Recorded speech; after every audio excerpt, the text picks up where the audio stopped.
come back to kill us.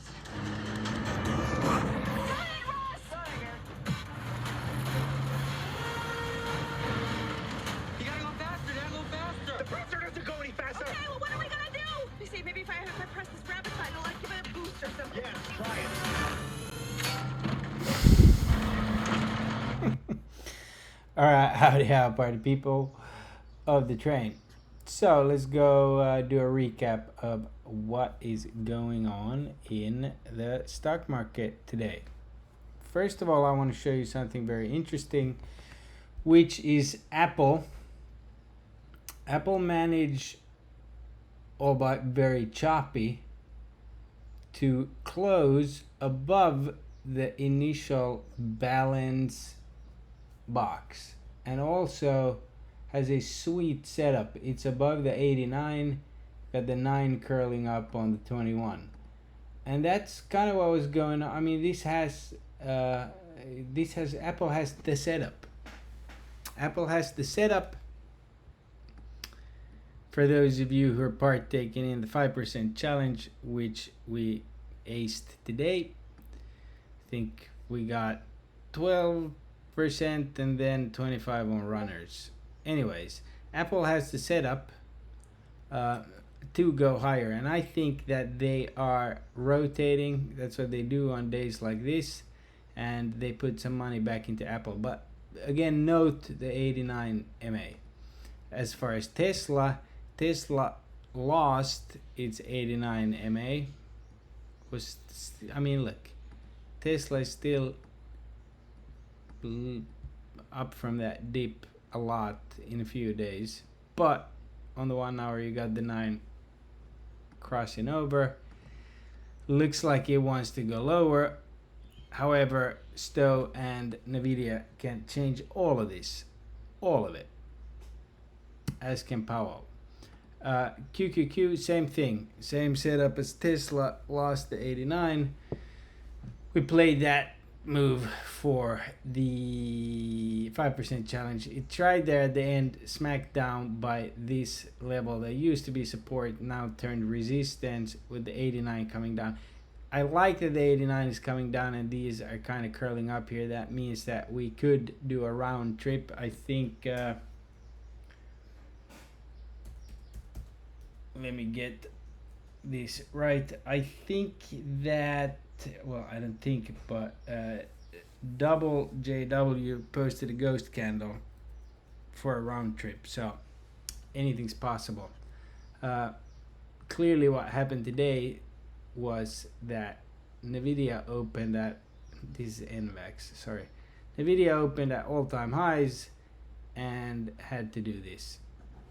Okay, big sell from 480 down to 458. That's almost a earnings move type of deal. However, they're projecting a 10% move. So look, this whole market, the Nvidia estimate is so freaking high by themselves. So the market wants to know, can they back it up? Did they back it up? If they did, this market will absolutely rip into Powell on Friday. If not, we're gonna be selling anywhere between $7 to $8 per day on SPY. Okay, so that's the situation here. Tomorrow, I'm gonna be focusing on, if this chop shit's gonna continue, I'm gonna be focusing on a 5% challenge trade like this or this. If we do a round trip, great. We got some data, European and Asian, coming out tonight. We will see. What else happened? DIX, there's no more DIX. Okay, we hit the lows, earnings beat. That was awesome for 100%, I think. Meta, same thing as Nvidia and all of tech kind of today. Vaccine stocks still really hot. No one touched the shitty stocks. UPST puked.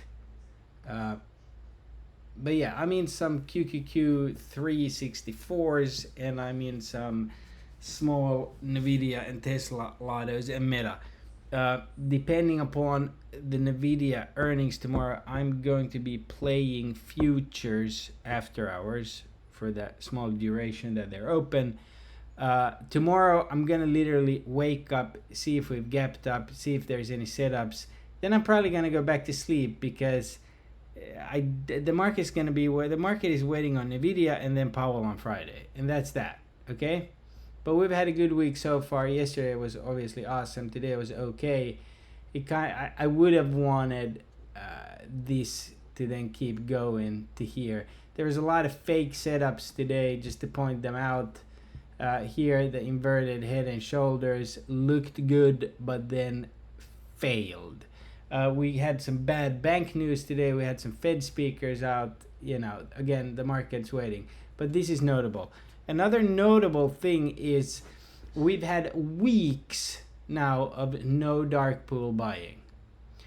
Again, for new people, dark pools are half of the market in shares traded behind closed doors. So someone is holding this up and nibbling, okay?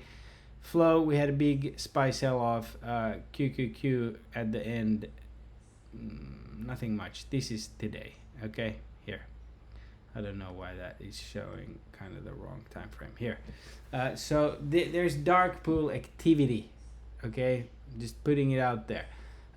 Obviously, the problem for this market right now that no one wants to talk about is the 10-year yield that is high on crack.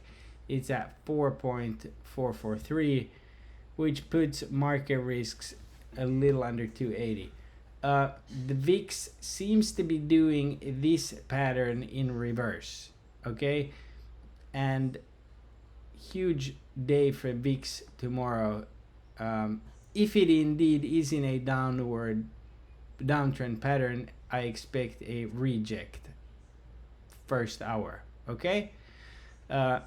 And this kind of hints at it, as does the MACD and especially the STO. So we could be getting kind of a asymmetrical double top.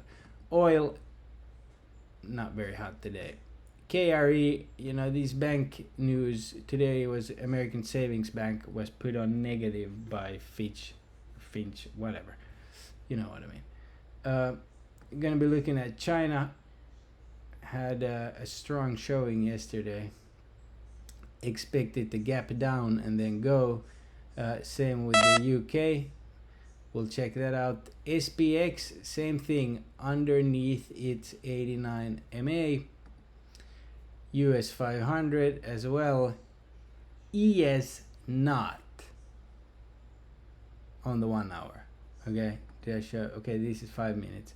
But on the 1 hour, as you can see, it's back testing it. So this could lead to a rally. But again, it's all about Nvidia tomorrow after hours. So we will see. Probably, looking at the IV is going to be flat. So follow that. AMC dead. Baldy still down, waiting on some green. Still a lot of bearish flow, but that's retail. They don't watch the dark pool. There is dark pool buying right now. But again, if Nvidia misses and Powell is hawkish, we will be at 412 probably by next Tuesday on SPY. If they beat and Powell, wants to fly under the radar, then I think we will maybe not all the way to the top, but definitely a retest of the 21 moving average, which would kind of put us by then here at the crossroads of this trend line, and that could reject us. So I'll keep an eye on this. NAMO still says we go up even after today. So very, very interesting. And that's all for now. My plan, you heard it, for tomorrow, and I will see you on the train, but I won't be there throughout the day, the whole day, because tomorrow everybody's gonna be waiting, but we can catch some good scalps. All right, God bless.